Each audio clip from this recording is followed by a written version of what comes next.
यूहन्ना की इंजील और उसका 5वां बाब जो 47 आयात पर मुश्तमिल है। इन बातों के बाद यहूदियों की एक ईद हुई और यीशु यरूशलेम को गया। यरूशलेम में भेड़ दरवाज़ा के पास एक हौज है जो इब्रानी में बैत हसदा कहलाता है और उसके 5 बरामदे हैं। इनमें बहुत से बीमार और अंधे और लंगड़े और पजमुर्दा लोग जो पानी के हिलने के मुंतज़िर होकर पड़े थे, क्योंकि वक्त पर खुदावंद का फरिश्ता हौज पर उतरकर पानी हिलाया करता था। पानी हिलते ही जो कोई पहले उतरता सो शिफा पाता, उसकी जो कुछ बीमारी क्यों ना हो। वहां एक शख्स था जो 38 बरस से बीमारी में मुब्तला था। उसको यीशु ने पड़ा देखा और ये जानकर कि वो बड़ी मुद्दत से इस हालत में है, उससे कहा, क्या तू तंदुरुस्त होना चाहता है? उस बीमार ने उसे जवाब दिया, ऐ खुदावंद, मेरे पास कोई आदमी नहीं कि जब पानी हिलाया जाए तो मुझे हौज में उतार दे, बल्कि मेरे पहुंचते पहुंचते दूसरा मुझसे पहले उतर पड़ता है। यीशु ने उससे कहा, उठ और अपनी चारपाई उठाकर चल फिर। वह शख्स फौरन तंदुरुस्त हो गया और अपनी चारपाई उठाकर चलने फिरने लगा। वो दिन सबत का था। बस यहूदी उससे जिसने शिफा पाई थी कहने लगे कि आज सबत का दिन है, तुझे चारपाई उठाना रवा नहीं। उसने उन्हें जवाब दिया, जिसने मुझे तंदुरुस्त किया उसी ने मुझे फरमाया कि अपनी चारपाई उठाकर चल फिर। उन्होंने उससे पूछा कि वो कौन शख्स है जिसने तुझसे कहा चारपाई उठाकर चल फिर। लेकिन जो शिफा पा गया था वो ना जानता था कि कौन है, क्योंकि भीड़ के सबब से यीशु वहां से टल गया था। इन बातों के बाद वो यीशु को हैकल में मिला। उसने उससे कहा, देख तू तंदुरुस्त हो गया है, फिर गुनाह ना करना, ऐसा ना हो कि तुझ पर इससे भी ज्यादा आफत आए। उस आदमी ने जाकर यहूदियों को खबर दी कि जिसने मुझे तंदुरुस्त किया वो यीशु है।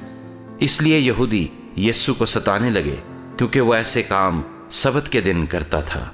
लेकिन यीशु ने उनसे कहा कि मेरा बाप अब तक काम करता है और मैं भी काम करता हूं।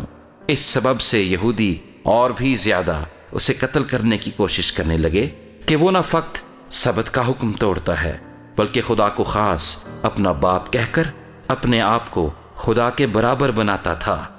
बस यीशु ने उनसे कहा, मैं तुमसे सच कहता हूं कि बेटा आपसे कुछ नहीं कर सकता सिवा उसके जो बाप को करते देखता है, क्योंकि जिन कामों को वो करता है उन्हें बेटा भी उसी तरह करता है। इसलिए कि बाप बेटे को अजीज रखता है और जितने काम खुद करता है उसे दिखाता है, बल्कि इनसे भी बड़े काम उसे दिखाएगा, ताकि तुम ताज्जुब करो। क्योंकि जिस तरह बाप मुर्दों को उठाता और जिंदा करता है, उसी तरह बेटा भी जिन्हें चाहता है जिंदा करता है। क्योंकि बाप किसी की अदालत भी नहीं करता, बल्कि उसने अदालत का सारा काम बेटे के सुपुर्द किया है, ताकि सब लोग बेटे की इज्जत करें जिस तरह बाप की इज्जत करते हैं। जो बेटे की इज्जत नहीं करता वो बाप की जिसने उसे भेजा इज्जत नहीं करता। मैं तुमसे सच कहता हूं कि जो मेरा कलाम सुनता और मेरे भेजने वाले का यकीन करता है, हमेशा की जिंदगी उसकी है और उस पर सजा का हुक्म नहीं होता, बल्कि वो मौत से निकलकर जिंदगी में दाखिल हो गया है। मैं तुमसे सच कहता हूं कि वो वक्त आता है, बल्कि अभी है, कि मुर्दे खुदा के बेटे की आवाज सुनेंगे और जो सुनेंगे वो जिएंगे। क्योंकि जिस तरह बाप अपने आप में जिंदगी रखता है, उसी तरह उसने बेटे को भी ये बख्शा कि अपने आप में जिंदगी रखे, बल्कि उसे अदालत करने का भी इख्तियार बख्शा, इसलिए कि वो आदमजाद है। इससे ताजुब ना करो, क्योंकि वो वक्त आता है कि जितने कब्रों में हैं उसकी आवाज सुनकर निकलेंगे। जिन्होंने नेकी की है जिंदगी की क़यामत के वास्ते, और जिन्होंने बदी की है सजा की क़यामत के वास्ते।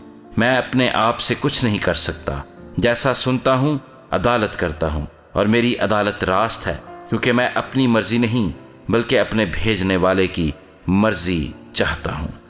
अगर मैं खुद अपनी गवाही दूं तो मेरी गवाही सच्ची नहीं, एक और है जो मेरी गवाही देता है, और मैं जानता हूं کہ میری گواہی جو وہ دیتا ہے سچی ہے۔ تم نے یوحنا کے پاس پیام بھیجا اور اس نے سچائی کی گواہی دی ہے، لیکن میں اپنی نسبت انسان کی گواہی منظور نہیں کرتا، تو بھی میں یہ باتیں اس لیے کہتا ہوں کہ تم نجات پاؤ۔ وہ جلتا اور چمکتا ہوا چراغ تھا اور تم کو کچھ عرصے تک اس کی روشنی میں خوش رہنا منظور ہوا، لیکن میرے پاس جو گواہی ہے وہ یوحنا کی گواہی سے بڑی ہے، کیونکہ جو کام باپ نے مجھے پورے کرنے کو دیے، یعنی یہی کام جو میں کرتا ہوں، وہ میرے گواہ ہیں کہ باپ نے مجھے بھیجا ہے، اور باپ جس نے مجھے بھیجا ہے اسی نے میری گواہی دی ہے۔ تم نے نہ کبھی اس کی آواز سنی ہے اور نہ اس کی صورت دیکھی، اور اس کے کلام کو اپنے دلوں میں قائم نہیں رکھتے، کیونکہ جسے اس نے بھیجا ہے اس کا یقین نہیں کرتے۔ تم کتاب مقدس میں ڈھونڈتے ہو کیونکہ سمجھتے ہو کہ اس میں ہمیشہ کی زندگی ملتی ہے، اور یہ وہ ہے جو میری گواہی دیتی ہے۔ پھر بھی تم زندگی پانے کے لیے میرے پاس آنا نہیں چاہتے۔ میں آدمیوں سے عزت نہیں چاہتا، لیکن میں تم کو جانتا ہوں کہ تم میں خدا کی محبت نہیں۔ میں اپنے باپ کے نام سے آیا ہوں اور تم مجھے قبول نہیں کرتے۔ اگر کوئی اور اپنے ہی نام سے آئے تو اسے قبول کر لوگے۔ تم جو ایک دوسرے سے عزت چاہتے ہو اور وہ عزت جو خدا واحد کی طرف سے ہوتی ہے نہیں چاہتے، کیوں کر ایمان لا سکتے ہو؟ یہ نہ سمجھو کہ میں باپ سے تمہاری شکایت کروں گا۔ تمہاری شکایت کرنے والا تو ہے، یعنی موسیٰ جس پر تم نے امید لگا رکھی ہے، کیونکہ اگر تم موسیٰ کا یقین کرتے تو میرا بھی یقین کرتے، اس لیے کہ اس نے میرے حق میں لکھا ہے۔ لیکن جب تم اس کے نوشتوں کا یقین نہیں کرتے تو میری باتوں کا کیوں کر یقین کرو گے؟